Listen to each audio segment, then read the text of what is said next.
Hello everyone, welcome back to my channel and welcome to a new weekly reading vlog. This is the first time I've spoken in this vlog, but I have been filming some b-roll over the past like 2 or 3 days. But today is Tuesday, March 2nd, and I've decided to vlog throughout the whole of March. Maybe more, we'll see how it goes, because I'm participating in a bunch of readathons this month. The main one is the 'Tis the Damn readathon, hosted by a bunch of people, but I know Jan from Jan Agaton is one of the hosts, and I'm kind of fitting the books that I'm gonna read throughout the month into the prompts. I'll leave her announcement video link down below, by the way, so you guys can check it out and see all the prompts and stuff. Basically, there's different prompts for each of Taylor Swift's albums. But did I say it's a Taylor Swift themed readathon? Instead of 'Tis the Damn season, 'Tis the Damn readathon. Anyways, this is already hectic. But yeah, you can go check out the prompts, and for each of her albums there are like 3 different prompts. So I think my goal is to do 1 prompt from each album. We'll see how that goes, but I don't really have a planned like TBR for it. I'm just gonna try to fit the books that I'm planning on reading this month into those prompts. So we'll see how that goes. There's also the Gear Up Aurelium readathon, which is part of the Magical readathon hosted by G at Book Roast. That's not till next week, I don't think. So I will worry about that later. But you guys did see the first day I started vlogging this was actually on Monday the 28th, which was my birthday, and I had such a great birthday. Thank you to everyone who came to our live sprints and to my friends for being on the sprints with me, and also literally anyone who wished me a happy birthday. I had such a great day. It was just so nice, and I've gotten so many books. I think my birthday book haul will be out by the time this video is out, so go check that out if you want to see all the books I got. I got so many. Like, I'm a little overwhelmed because I have no idea where I'm gonna put all these books, but I'll figure that out later. But yeah, so that was a really fun day. Yesterday, I don't think I vlogged very much. I think I showed me starting my first book for March, which is Castles in Their Bones by Laura Sebastian, which was the Winers Book Club pick for February. And I don't think any of us, except for Sasha, has read it yet. So gonna work on this because our live show is on March 9th, I think. Then I have to read City of Ashes for the Shadowhunters read along. Oy vey, it's fine. So I started this last night, but I only read like 19 pages because I was so exhausted. Oh, that's what I did yesterday. Yesterday I had to go downtown to meet with my group for a group project for school, and it was the first time we were meeting each other, so I was very nervous, but it went really well. Everyone was so nice, and like we actually got a decent amount of work done, so that was something I was very stressed about, which hence why I was so tired yesterday. But yeah, I only read the first like couple chapters of this, so I really don't have any thoughts on it so far, but I'm very excited about it. And then today I had a really fun day. I spent the day with my dad, and I think I took a few clips. We went to the zoo. It's like this like little zoo that's not too far from where I live, and I used to go all the time when I was a kid, so it was really nice to go again. And it was just so much fun. We had such a good day, and the weather was really nice. And then we went to Starbucks, and then I went to Indigo for the first time since before the Panini, and like, oh my god, the only bookstores I've been to since the Panini was my own store that I work at, which is an independent bookstore, and the bookstore I went to when I went to Whistler, which is another independent bookstore. So it was the first time I was around that many books in a long time, and I was a little overwhelmed, and I just wanted to get all of them. But my dad said as like an extra birthday present, he would pay for any book I wanted. So, you want to know what I picked up? I got Gallant by V.E. Schwab, and can you see? It's a signed first edition. So when I saw that, I was like, okay, I have to get that. You see that? Whoops. You see that? Very exciting. So honestly, I'm not too clear about what this is about. I know there's a girl and she gets like this mysterious note to go to this manor or this like big house or something. And I think the house is called Gallant. And then she discovers like this mysterious door, and there's a whole other like world or something on the other side of the door. Something like that. It sounds very mysterious, but I'm very excited to read it. I love V.E. Schwab's writing. And now I own so many of their books, and I've only read 1, so that's great. But I love this cover so much, and it's such a like it's very square. I feel like you don't see this shape of book very often. So yes, I got that at Indigo. I also got some highlighters because I really want to start highlighting in my books. I think I've gotten to that step. Like so far I've only written notes on post-its and put them in my books, but I think I'm ready to start highlighting. I think we're ready. So I had a really good day today, and I was going to edit my House of Sky and Breath vlog today, and I did start it this morning, but I think I'm just gonna relax for the rest of the day. Oh, another thing I showed yesterday was I finally watched The French Dispatch last night, which is the newest Wes Anderson movie. Now, everyone is going to click off if they don't care about movies. If you don't know, I love film so much. It was my first love before books. So, and I love Wes Anderson so much. The Grand Budapest Hotel is one of my favorite movies of all time, so I was very excited about this movie. It kind of disappointed me because I found it kind of confusing. Like, I really can't tell you what it was about. It's about like this journal, and you're following 3 of the stories that were written in the journal over the years. That's really all I can say. Obviously my favorite part was Timothée Chalamet's parts because I love them very much. But yeah, I'm happy I finally watched it, but it was a little disappointing. Obviously The Grand Budapest is still my favorite, and then a close second is Fantastic Mr. Fox. So if you haven't seen either of those movies, highly recommend. They're so good. But yeah, that's another thing I did yesterday. Just figured I'd explain that because I think I took a clip of that too. Anyways, so yeah, today I had a really good day seeing the animals and going to the bookstore, and it is almost 6 o'clock now, so I think I'm gonna spend the night just watching booktube and reading. But I wanted to finally intro this vlog because I haven't spoken yet. But yeah, welcome to another weekly vlog. I'm happy to be vlogging again, and yeah, I'll talk to you guys later.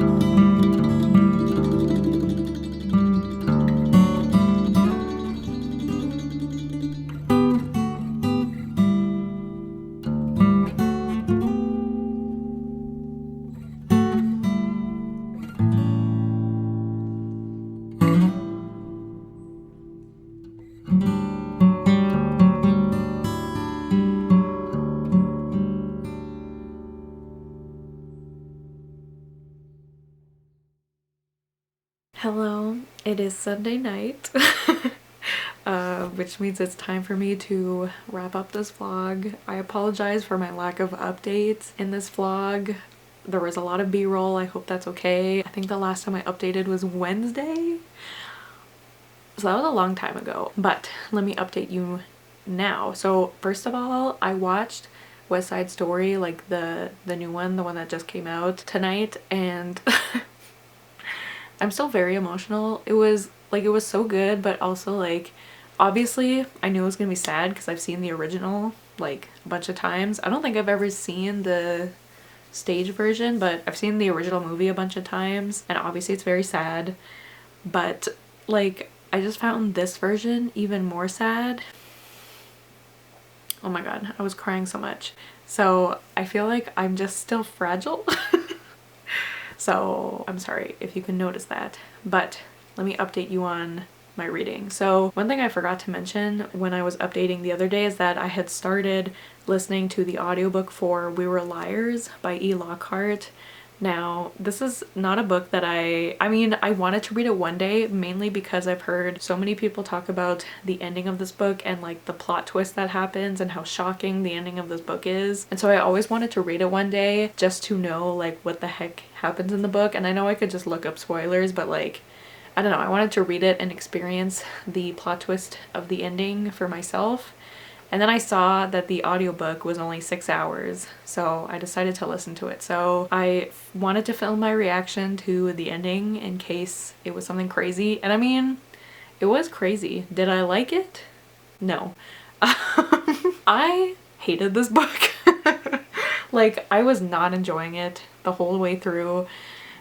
Basically, it's about like this group of families, I guess, that meet up at this like beach town, beach cottage thing every single summer, and you're following the main character, Cadence, I think is her name, and like her and some of her cousins, and also like the boy of this other family. They become friends, they call each other the Liars, and like they see each other every summer, they're very close. And then when they're all 15, I think it is, some sort of accident happens that causes Cadence to lose her memory of what exactly happened. So now she suffers from like chronic migraines and amnesia, and she has no idea what happened to her. Like, she just knows that she had some sort of accident, and so the book is kind of like her trying to figure out what happened, I guess. And first of all, like, this was written in 2014, I think. It especially shows that it was written in like the John Green era, because I feel like E. Lockhart read a John Green book and was like, I can do this too, and made all of her characters pretentious. And like, I don't dislike John Green's writing, I don't mind pretentious characters, but these characters were on another level. The way they spoke, I was like, who who do they think they are? There was one character, his name is Gat, and there's one scene where he's having a conversation with the main character and he just keeps using the word suboptimal, and he's like, that was so suboptimal of me, and I'm like, shut up. Like, oh god. Ugh, I hated them so much. And like, all of them, like, they went through this woke phase where they were like, you know what, it's crazy how messed up the world is, and I'm like, okay. And like, the book kind of tries to discuss racism and wealth, because like Cadence's family is the one that owns this like huge beach house and they're very wealthy, and Gat's family is Indian, and Cadence's grandfather clearly doesn't like them because they're not white, and so it tries to do like a commentary on race and racism, and it just doesn't work, because the main reason it doesn't work is because they like kind of start to build it up throughout the whole book, and they're starting this conversation, and I was like, okay, let's see where this is going. And then with the whole plot twist at the end, which I'll get to in a second, but they just completely forget about all that, and then they're like, haha, here's a shocking plot twist, and you're like, what? So where did all those conversations go? It was just not good. It was not well written. I hated it. And the plot twist, like, I guess does it make sense? I don't think so. I don't think it makes any sense. Is it shocking? Sure.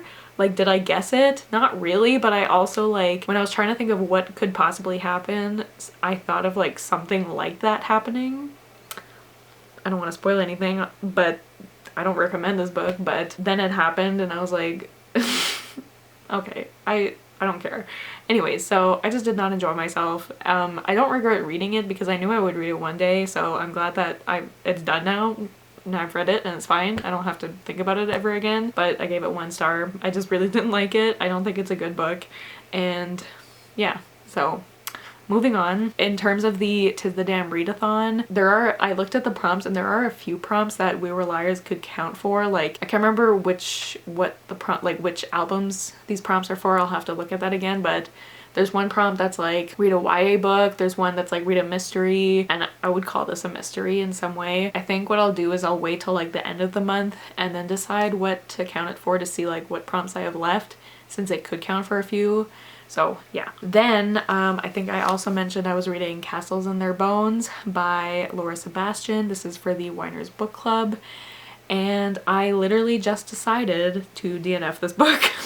I never was in the mood to pick this book up, and like when I did, I was kind of enjoying myself, but also not really.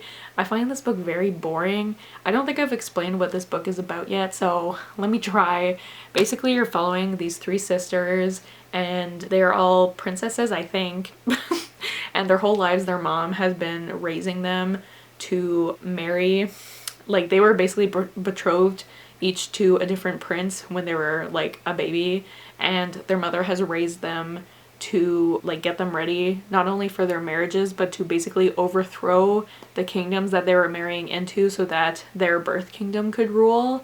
So their mother was basically raising them to betray their future husbands and kingdoms. So the book starts off on their 16th birthday when they're going off each to their new kingdom to get married, and then stuff happens. I don't know. I just find this book very boring. Like, I don't care about anything that's going on. I don't really care about any of the characters. The only character I kind of cared about is this guy named Bear, and he's really grumpy, so obviously I like him, but like, he wasn't enough to keep me interested. I always feel guilty DNFing books, but like, especially for the Winers, like, I'm reading this for a live show and now I've only read half the book, so I can only talk about half the book for the live show, so I feel guilty, but it's not enough to make me force myself to keep reading this because I'm really just not enjoying myself. So I decided to just DNF it, and it's really upsetting. And this was my first Laura Sebastian book, and I thought I would really like her books, but this one just was not working for me. And the cover is so beautiful. That makes me really sad. And like I really don't have room to keep books I don't like on my shelves, so I might have to unhaul this soon. I'm really sad about it. And like I just looked on Goodreads and Casey gave it 4 stars, Rachel gave it 4 stars, Sasha gave it 5 stars. So this will be an interesting live show. I feel like I'm the only one who wasn't liking it. But yeah, so my first week for March is not going well. I have a 1 star and a DNF. I am pretty sad about it. That is the end of this vlog, I guess. Next week, the next book I'm picking up is City of Ashes for the Shadowhunters read along, so hopefully that will go better. But yeah, so that's it for this week's vlog. I apologize again for my lack of updates, but next week's vlog hopefully will go better, and tomorrow is already an exciting day because I'm going to see the Batman. Hopefully I won't cry as much as watching West Side Story made me cry. Was that grammar? I don't think so, but yeah. I don't know. Is there anything else I need to say? I don't think so. So if you guys watched this vlog till the end, leave like some sort of, I don't know if there's a castle emoji. If there is, leave a castle emoji, but if not, leave like a crown or some sort of like kingdom type emoji. You know what I'm saying? Okay, it's time to, it's like, oh, it's past 11 o'clock. I should go to bed. But yeah, thank you guys so much for watching. Don't forget to like, comment, and subscribe, and I'll see you guys soon with another video soon. Bye!